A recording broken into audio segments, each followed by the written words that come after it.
Это важное и значимое учреждение в городе Малгобек для жителей закрыто по причине аварийного состояния. Единственный центр культурного развития был построен еще в 1976 году. За эти годы в нем проводили кое-какие ремонтные работы, но сохранить его даже после капитального ремонта, который провели в 1999 году, не удалось. Проектным институтом республики после тщательного осмотра было вынесено решение, что здание аварийное и не подлежит даже реконструкции. Фундамент сел, настолько сел, что сами стены уже не выносят.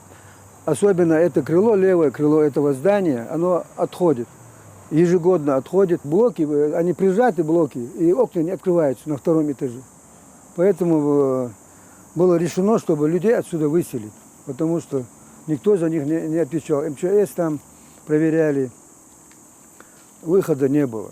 Концертный зал на 500 мест пришлось из-за ветхости помещения закрыть еще в прошлом году, а саму сцену отделить от зала, потому как проводить репетиции творческого коллектива центра больше было негде. По словам мэра города, ремонт проводили почти ежегодно, старались сохранить здание до последнего, но после осмотра комиссии было принято решение о его незамедлительном закрытии. Мы обращались с просьбой на имя главы региона. Это в тот момент это был Юнусбек Баматгалиевич Евкуров, о том, чтобы силами, республиканскими силами, либо федеральными силами нам выделили необходимую сумму на постройку данного объекта с увеличением, то есть на 100-150 мест, потому что его уже как бы не хватает. Моя просьба была вынесена самим главой региона Ольгой Голодец. Ольга Голодец обещала помочь. Ну а в этом здании в 1980 году был открыт музей боевой и трудовой славы. Правда, он изначально должен был стать лишь временным хранилищем экспонатов до того, как построят новое здание музея. Только это время растянулось почти на 40 лет. На сегодняшний день здание абсолютно не приспособлено для музея. Оно находится в аварийном состоянии. Здесь нет фундамента, по стенам давно пошли трещины. Внутри всего 3 небольших зала: этнография, боевой славы и зал нефтяников и героев соцтруда. Последний за счет работников музея претерпел изменения. Здесь провели небольшой ремонт, но расставить необходимые композиции пока нет ни возможности, все опирается в финансы, ни свободного места. Мы возьмемся вот за этот зал этнографии.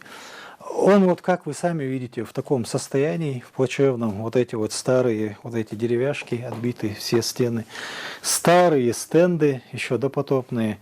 Единственное, здесь висит вот новый стенд один, его места не было повесить, мы его здесь повесили. А вот эти стенды мы сейчас заново будем оформлять полностью. Здесь у нас будут нефтяники, и здесь у нас будут герои соцтруда.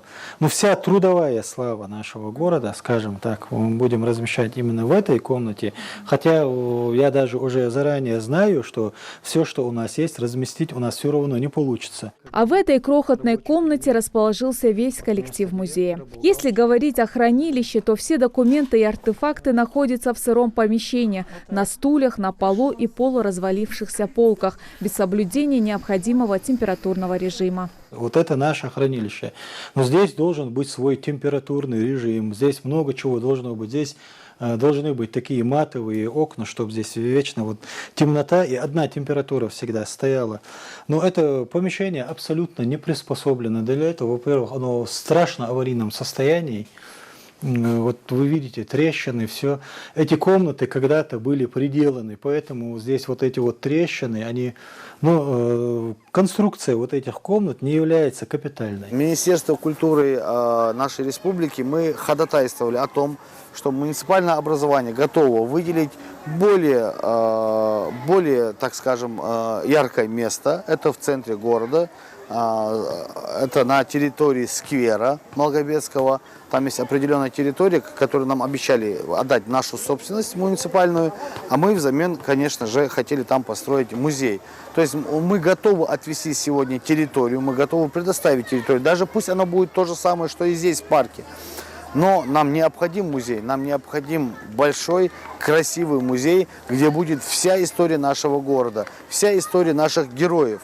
Здесь же, в Центральном парке имени Серго Орджоникидзе, располагается военно-патриотический центр «Молодой патриот». 30 вагончиков, в которых, кроме кроватей, расставленных впритык друг к другу, и шкафа, больше никаких удобств. Ежегодно летом на каникулы сюда съезжаются дети со всей республики. А это ни много ни мало 4 смены, в каждой из которых по 150 детей. Все это уже все старое, лагерю уже 10 с лишним лет.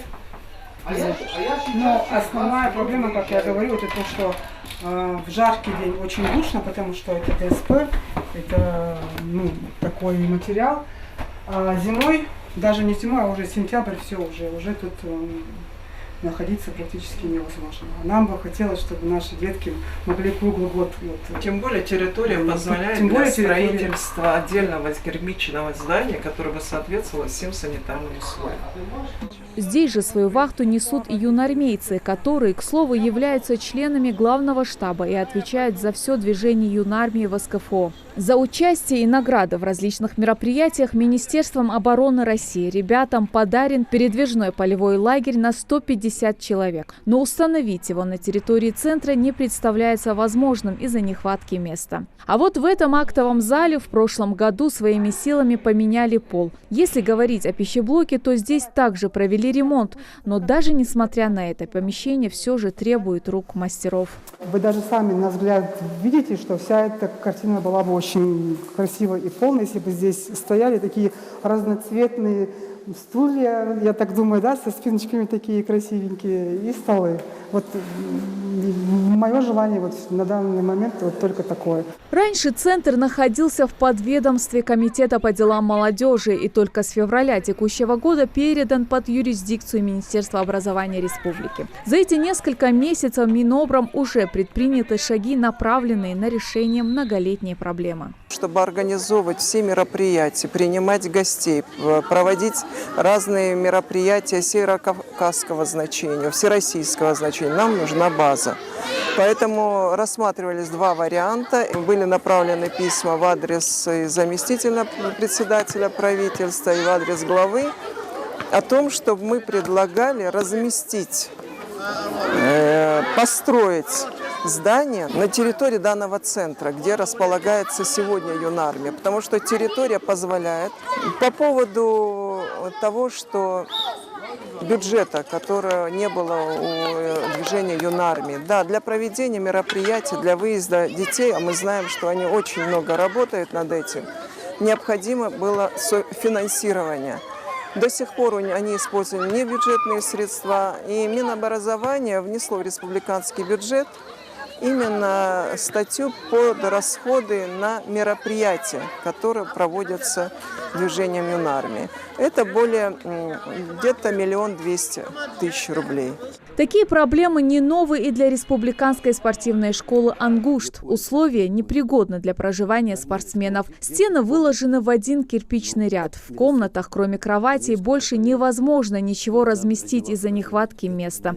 Не говоря уже об отсутствии элементарных условий. Это раздевалки и душевые с санузлами. Здесь нет удобств, нет того комфорта, который должен был быть.